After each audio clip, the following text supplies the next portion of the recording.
Alright guys, we've got a slew of interesting Nintendo Switch games to go over, a deal or two, and some updates to previous games on my Buy Now Before Super Rare series. But before we get into anything, what's good everyone? OJ here. Welcome back to another video. Please make sure you hit that like button, subscribe if you are someone new, and click that notification bell to get the latest updates on Nintendo Switch, RPGs, live streams, and more. Now let's go ahead and jump right into it here, and we're going to be talking about Dragon Ball FighterZ for the Nintendo Switch. Now this is interesting because this game has enjoyed a very long shelf life when it comes to the competitive scene, and there's even rollback netcode coming, but not to the Nintendo Switch version, just for Xbox, PlayStation, and I think PC, but the Nintendo Switch version is still the only cartridge-based real portable version of the game default without doing like a Steam Deck or something like that, and it's $22.75. But I've been tracking this game for a while, and it's become harder and harder to find this game brand new across stores. eBay, it's a lot of used copies. Pretty much if you go into GameStops, they don't have the game new at all, so definitely it's winding down in terms of the production for Dragon Ball FighterZ. This game came out all the way back in 2018 on the Nintendo Switch. There was a lot of controversy if this game was even going to be coming. What is Bandai Namco doing? Why aren't they releasing their games more? So I do think that any of these Bandai Namco Nintendo Switch AAA ports that they do have, those are all good candidates to pick up, and we've covered some of them before, like Dragon Ball Kakarot. But Dragon Ball Z FighterZ, this is absolutely a game, especially for this price. Go ahead and pick up and see what happens in the future with it. It's really a win-win situation, because if there's nothing to it, then obviously you get a great fighting game that's cartridge based, right? You actually have the physical game and you can play it whenever you want. And if it does end up being a bit more in the future, obviously you have something there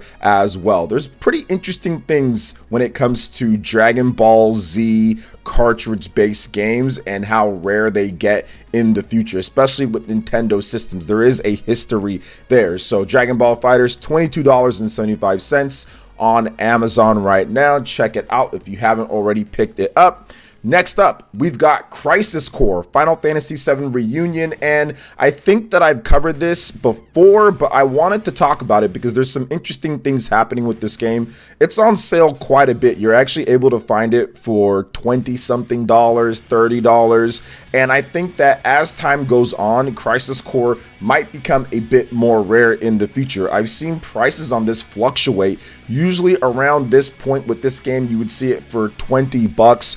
Brand new, but it really hasn't hit that just yet. It's $29.99, and that was pretty much the best price that I can find on it. Even during Black Friday, there might have been some deals that were a bit underneath that, but it seems like the line for this game on the Nintendo Switch at least is about $30. So if you don't own the game already, I highly recommend it. One, because it's a awesome, cool kind of spin-off slash mainline Final Fantasy game action title. It's a lot of fun. Not the greatest game or anything like that, but there's still a lot of fun to be had, a lot of content in the game, and once again, true cartridge-based version of the game. This was originally a PlayStation Portable game, and they didn't really do anything with it up until now, and once again, it's the only version that's a real cartridge-based, because there was no like DS version back in the day or 3DS version of the game. It was just on the PlayStation Portable, which that was the mini UMD disc, and they never officially ported it over physical to the PlayStation Vita, which is very interesting. I thought that they would, but they never did.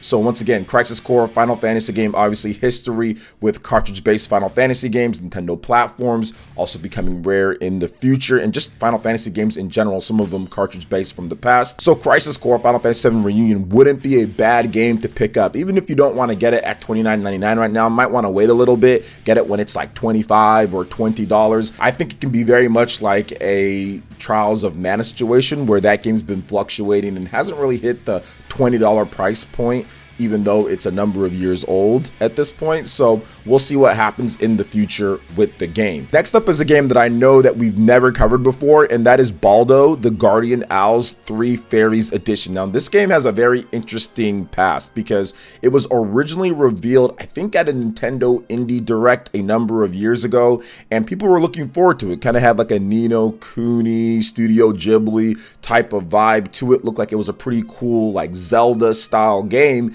and people were excited for it. And then the game came out, and it was literally a broken mess at times. Now, the game worked functionally. I mean, you can play the game and enjoy it, but there were so many problems with crashes, there were problems with frame rate, there were problems just all over the place, glitches, bugs, and there was backlash. There was backlash to it. People were not happy, especially because this isn't the biggest game or anything like that. Now, the game pretty much faded off into obscurity. People didn't really talk about it. I didn't talk about it. Nobody really talked about it. Then all of a sudden, the game actually got fixed a bit ago. It got fixed, and everything is complete on the cartridge from what I understand with this Guardian Owls 3 Fairies Edition. That's the edition that we need to look at here. It's the 3 Fairies Edition. So the update is on there, so you can just get the game, put it on your Nintendo Switch, and play it. From what I understand, it does include that in there because it is the 3 Fairies Edition. It's not the base version of the original game that came out on the eShop. Now, it's only $25.72 on Amazon, and once again, I don't think that this game had a lot of production because I don't even remember when the announcement of a physical edition was. I don't remember. It might have been a game that was always physical. Don't remember at all. So the fact that it went so underneath the radar here, there might be something to this, especially for some of these smaller games that come complete on the cartridge with updates that were improved. So Baldo, the Guardian Owls 3 Fairies Edition, look out for it. If you can get it for a decent price, $25 seems to be pretty good, even if you want to play the game, have it physical, or hold on to it to see if it could be something in the future.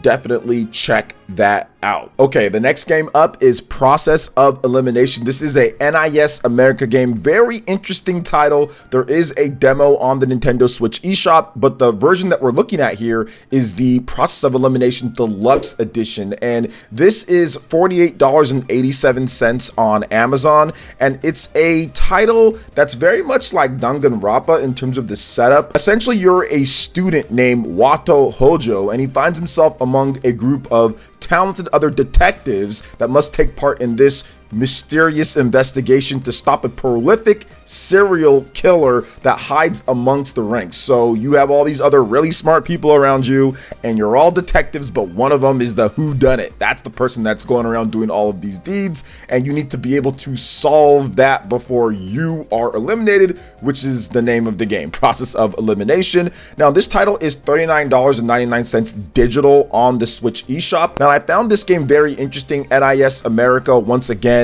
these really small niche titles that nobody has heard about at all. I didn't even remember when this game came out. Apparently, it came out on April 11th in 2023, and I just heard nothing about the game, but it does seem like it's really not going down in value in terms of it because the digital edition is $40 and the physical edition is anywhere ranging from $48 upward to $60 to $70 for special editions. Now, the deluxe edition that I'm talking about here that you guys can check out is on the Nintendo Switch on Amazon for the $48.87. And I think that titles like this, especially the deluxe editions, the first print runs, games like this that nobody knows about, that clearly there isn't a lot of print runs based on a physical cartridge, is something that you should look into. NIS America absolutely is going to be a gold mine, in my opinion, for many of these games way down the line when the prints stop running on these, and these aren't going to get updated ports to the Nintendo Switch 2 or to other systems. They're just going to be stuck on the Nintendo Switch or backwards compatible and just that original cartridge as they move on to other things.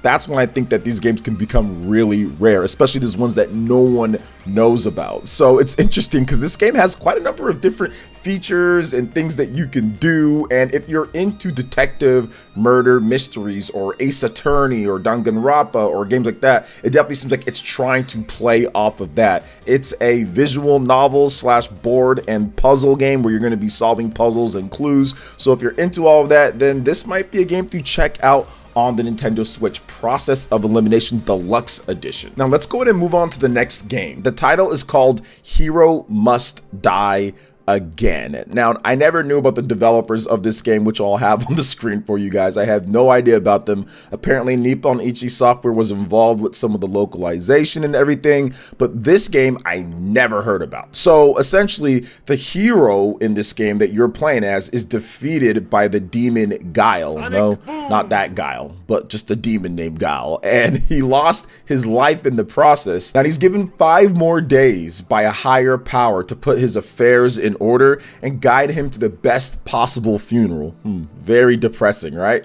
You are the hero. Your last memory is fighting with the demon Guile and felling it, thus saving your world. However, you seem to have died in the process, and now you cannot remember her, the one for which you went alone to fight the demon. Due to your great deed, the gods have given you 5 more days to put your affairs in order, but time will quickly take its toll and you will grow weaker as the days pass. Now, this is from renowned creator Shoji Masuda. He did Metal Max Returns on the Super Nintendo and Patapon from the PSP. Comes an epic anti-RPG about aging and death. Now, it's a fantasy anti-RPG where your hero starts out at its strongest and then grows weaker as time passes. You have over 50 different funerals and endings depending on what the hero accomplished. 8 unique heroines to woo, each with their own personalities and motivations. Which is the one you were protecting? Visit the world where you have just saved and resolve remaining problems and lead it to its best possible future. So very interesting. This game is $58.99 on Amazon, and I checked on eBay. It's a bit cheaper for used or loose copies, but it's essentially stayed this price. So that's why I'm thinking, this is a very interesting game. It came out a bit ago. It's not like it's brand new or anything like that. And the fact that it stayed towards this high of a price, I think it's actually supposed to be like $39.99. So the game might have already increased in value compared to at least the digital version of the game, because it's $58.99 on Amazon, and you can't really find it for $40 or anything like that when it comes to a physical copy of the game. Very unique game, interesting RPG. These type of weird, quirky JRPGs, there's a lot of them on the Nintendo Switch, and I definitely want to cover more of them, but this one I found it was very weird to see it, and the price is continuing to rise. So maybe if you have this game, or if you want to pick it up, it could be something worth a lot more in the future. All right, and we're going to move on to some sales and deals before we get into some updates on some other games. Right now this week, there is Disgaea 7 Vows of the Virtueless Deluxe Edition. That's $44.99, has an 84 average on Metacritic. I played the game myself. It's actually pretty solid. So if you're looking for another RPG to pick up that could potentially be a buy now before rare, I've covered it before. Disgaea games are not bad options when it comes to like Nippon Ichi Software and all of that. Let's get into some of these updates for previous games. Fire Emblem 3 Houses. I wanted to track this game because I think we discussed it before, but things are interesting on this front. $57.88 for the base game. So the value of the game is pretty much staying right there at MSRP, which is very interesting, and once again follows the trend that I talked about with Fire Emblem games. Not just the new ones on the Nintendo Switch when it comes to main Fire Emblem games, but past games as well. Now, if you have the Seasons of Warfare edition, that can go as high for new copies, $507.94 on Amazon, and as low for a brand new copy as $285 on eBay. So you're definitely sitting on some money if you have the Fire Emblem 3 Houses Seasons of Warfare edition. It's a great edition of it. I have it myself, so you can hold on to it and it'll probably be worth more in the future, or you can go ahead and sell it if you want to make something nice off of it, because obviously it wasn't that price at launch. But if you want to pick it up now and maybe see where it goes in the future, you definitely can do so. All right, so another interesting first party game that I wanted to get into is WarioWare Get It Together. Now, this is not to be confused with WarioWare Move It that just came out recently, but the one that came out a couple of years ago on the Nintendo Switch. Not a bad game at all. I played it myself on stream, but I went to go research about this game in terms of Amazon and how much the price is, because it was a $39.99 game when it came out, and there's no US copies for me to buy on Amazon, at least US. Now, European, you can get it for about $38 or so, which is right around MSRP most of the time. I also looked on Best Buy to see if the game is anywhere else, because wait a minute, hold up, why isn't it on Amazon? And you can find it other places. It's on eBay. You can find it some places kind of like sporadically, depends on where you are in the world. You can find the game. It's about $35 on Best Buy, depending on where you are. You can get it on clearance. So it does seem like the last number of copies, physical copies for this game, are starting to fizzle out a bit. And it makes sense because Nintendo recently released the latest WarioWare game. So I'm guessing they're not putting the last one out in that much production. So whatever production run that they had for WarioWare Get It Together is pretty much coming to a close. And new copies aren't going to be as abundant as they were before. And Nintendo's obviously going to have that digital option for people to pick up a WarioWare game. So just keep that in mind, guys. So it seems like WarioWare Get It Together could be a game that becomes rare down the line, and we've seen that before with certain WarioWare games. So have that one on your radar. Next up is Metroid Prime Remastered. I've been wanting to track this game for a bit because obviously the release of this game was very interesting. It was something that Nintendo has never done, from what I remember, at least on the Nintendo Switch, with a big first-party game, and that is have a digital release first and foremost, then have a physical release later down the line. Usually Nintendo has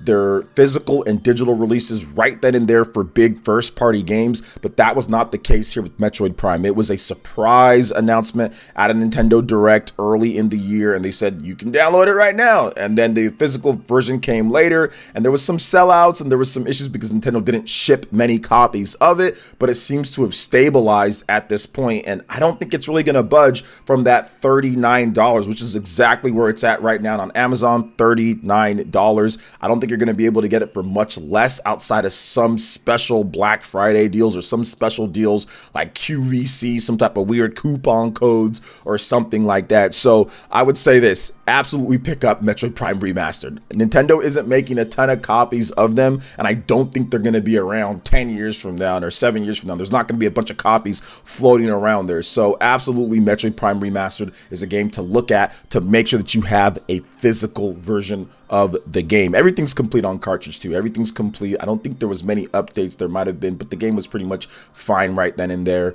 when it comes down to it because they did the digital release first. So everything's good. Pick it up. Physical cartridge, definitely with Metroid Prime Remastered. Next up is Mario Party games. Let's talk about these because Mario Party, once again, has a huge history, and we've covered it before, but I wanted to give you guys an update. Mario Party Superstars, $54.86 for this game. Now, this game came out 2+ years ago, and it's still holding right around at that $60. That is a telltale sign that there will be some rarity in the future, especially for a Mario Party game, which if you have the GameCube Mario Party games, those are worth quite a bit as well, or even some of the other ones, but brand new sealed, those Mario Party games are absolutely worth collecting. And the interesting thing with this Mario Party game is that it has so many of the previous best games from the old school boards. So not only is there nostalgia mixed into there, there's a good game that has online play and it has good graphics, and it's pretty much a good game. It has good mini games in there, has good features. People were pretty happy with it when it launched. So if you have not picked up a physical copy of Mario Party Superstars, definitely look into that. The history is there when it comes to Mario Party games and everything, so I absolutely recommend it. And then another Mario Party game that I want to talk about is Super Mario Party. Now, recently Nintendo put out a $100 bundle for the game. It comes with Super Mario Party plus Red and Blue Joy-Con bundle. That's the name of it. But I want to just give you guys a little bit of insight here because some people didn't know. I saw this on Twitter that the game comes with a digital copy, apparently. It's not a physical copy of the game, so just keep that in mind. Now, you might still want to get this bundle, but the game itself, Super Mario Party, is $52.79. This game came out, I think, back in 2018 or something like that. It came out a number of years ago, right? 2018, 2019, something like that, right? And the fact that it's still $52.79 brand new, and even on eBay you can't get it for that much cheaper. Brand new copies are kind of hard to come by at times. Nintendo seems to be phasing things out. They're not giving you a physical copy with that bundle, they're giving you a digital copy with that. So that tells me there might be some issues with Super Mario Party in terms of how it's doing. Now Nintendo is reporting higher and higher sales numbers with the game. It's actually one of the best selling games on the Nintendo Switch. It's in the top 10, but I think a lot of those are digital sales. A lot of that is just families picking it up digitally, using the vouchers and all of that. So I think that this game might already have a pretty low production run, considering Nintendo did not include a physical copy with that bundle. So just keep in mind, guys, Super Mario Party might be worth it to pick it up at this point. So that's going to wrap it up here, guys, for this edition of Buy Now Before Super Rare. Let me know what other games you want me to talk about in the comment section below. I will do my best to get into it. Thank you guys so much for watching. I do appreciate it. Please make sure you hit that like button, subscribe if you're someone new, click that notification bell, and make sure you check out my other Buy Now Before Super Rare series right here on screen. We've got a playlist and more. And of course, check out my top 25 best Nintendo Switch games of 2023 if you missed it. Thanks for watching. We'll catch you guys for the next one. Peace.